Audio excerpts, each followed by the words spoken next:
Hey, how's it going everybody, and welcome to another Fallout 4 mod throwback. Today we're looking at one of my personal favorite weapon mods, and that is the Defense Gun by Yona Taku. This is an amazing, versatile little submachine gun slash pistol slash carbine.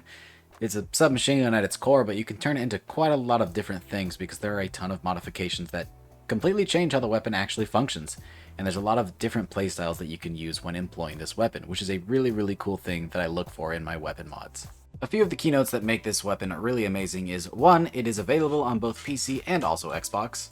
2. Like I said, it is super versatile. You can use this in just about every playthrough and end up with a different character, and this weapon is still viable for that character.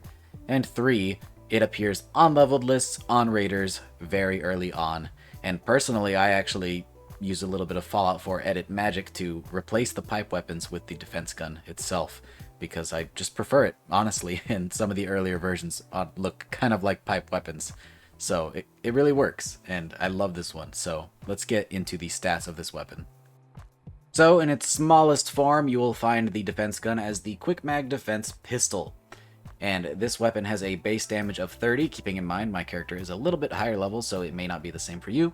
It does shoot 38 rounds in semi-automatic with a fire rate of 55, a range of 125, an accuracy of 67, a weight of 4.1 pounds, and a value of 13.9 caps. And I gotta say, I really like the model and texture for this weapon. It takes inspiration from a lot of old school World War II style weapons and kind of mishmashes them all together into a really nice outcome. Now, this weapon does not have custom animations, but honestly, it doesn't really need to. It actually uses the vanilla pipe rifle and pipe pistol animations for their respective versions, and they line up quite nicely. I really don't have a problem with this, and I don't think custom animations are always needed if the vanilla ones work just fine. Now, where the real magic happens with this mod, we have the modifications for the weapon. We have our standard allotment of receivers along with a few special ones, but they're kind of jumbled up here and not exactly in any particular order, so we'll just go through them now. We have the standard receiver, the heavy frame receiver, the 45 standard receiver, which will of course convert it from 38 ammo to 45 caliber ammo, the 45 automatic receiver, the hardened hair trigger receiver, the 45 hardened light frame receiver, the hardened automatic receiver, the calibrated powerful receiver, the 45 powerful hair trigger receiver, the powerful automatic receiver, the 45 powerful automatic receiver, the advanced heavy frame receiver, the 45 advanced receiver, the advanced automatic receiver, the 45 advanced automatic receiver, the calibrated new receiver, the 45 new receiver, the new automatic receiver, and the 45 new automatic receiver. They're a little bit jumbled up there, but as long as you pay attention to the stats, you can figure out which ones are better. By far the best one, I believe, is the 45 new automatic receiver. Yeah, that seems to be the case, if you want automatic. 45 new receiver would be the highest damage semi-automatic option. As for barrels, we have the stub barrel, which is nice and short, the short barrel, the long barrel, the cone barrel, the short light barrel, the long light barrel, the extended barrel, the short half-vented barrel, the long bull barrel, the short vented barrel, and the long vented barrel. For our selection of stocks, these will actually change the weapon from pistol to rifle, and I'll let you know which ones do which. Here's the wire folder stock, which is the pistol stock. The pipe stock is a rifle stock. The side folder stock, I believe, is also a pistol stock. The skeleton stock is a rifle stock. The underfolder is a pistol stock. The division stock is a rifle stock. The overfolder is also a pistol stock. And the fixed stock is of course a rifle stock. And I really love the look of this one. The complete wood furniture looks beautiful and fits right into Fallout 4 in my opinion.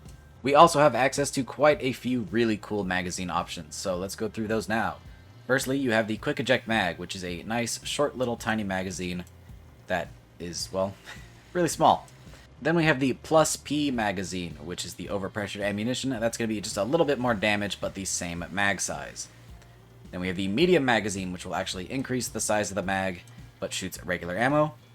We have a medium armor piercing mag, which will of course have armor piercing bullets. medium eye magazine, which is going to include some incendiary damage, which is really, really nice. The large magazine has a nice curved touch to it, which looks pretty cool. And then finally, the snail drum mag, which is a gigantic magazine with exceptional ammo capacity. When it comes to sights, we have a good couple of options. We have the iron sight, of course, followed by the glow sights, the dot sight, but mounted to the front of the weapon, the dot sight mounted to the rear of the weapon, the very short scope, which is the first time I think I've seen that in a weapon mod before, which is a scope with a full-on reticle, but very short range, of course, and then a night vision, very short scope, which is the same as the short scope, but of course in night vision, which is really cool. And then finally, for our last category, we have the muzzle slots. So of course, the first option is no muzzle. Then we have the bayonet, and I really, really like the model for this bayonet. It looks super, super cool. The muzzled cone, which has our nice little trumpet-shaped end piece there. Very cool. Which actually decreases your range and weight, but increases your value, so I suppose there's some recoil bonuses for that one. We have the large muzzle brake, which again decreases that range, makes your weight worse, but exceptional recoil control. And then finally the suppressor, which of course suppresses the weapon and is a nice little blob at the end of your gun there. And the beauty with the attachments in this mod is that when you play around with it enough, you can eventually come up with some really cool results, like this here version that looks pretty much like the German MP18 from World War I. Really, really cool mod, lots of customization. And then finally, as usual, we're going to test this weapon twice against the Deathclaw, once with no attachments and the least possible damage, and once again with the highest possible damage and as many attachments as we can throw on there, to see how well this weapon can possibly perform, and also how poorly. Here we are with the no attachments version, and I think that what's really going to kill us here is the mag size. And my aim, apparently.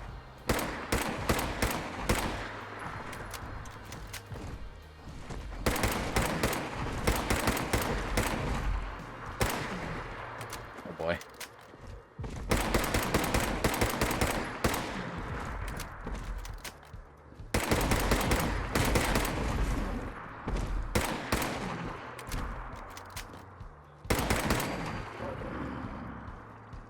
Alright. Took a bit, but we got him. And here we are with our best version that we could possibly achieve. And without question, it just completely shreds through this guy. So yeah guys, that is the defense gun. By far one of my favorite weapon mods to ever come out for Fallout 4. Been using it since I started playing this on Xbox, and I gotta say, I just absolutely love this one. If you want to try it for yourself, it'll be linked in the description below, again, for PC and Xbox, which is really nice. And yeah, I hope you guys enjoyed the video. If you did, drop a like. It helps us get into that algorithm and gets more Fallout 4 modding content to the people who want it. And if you want to see more mod throwbacks or mod reviews or anything Fallout 4 mod related, consider subscribing. We've got plenty more stuff coming in the future and a bunch more already on the channel. Thanks again for watching guys, and I'll see you in the next video. Peace!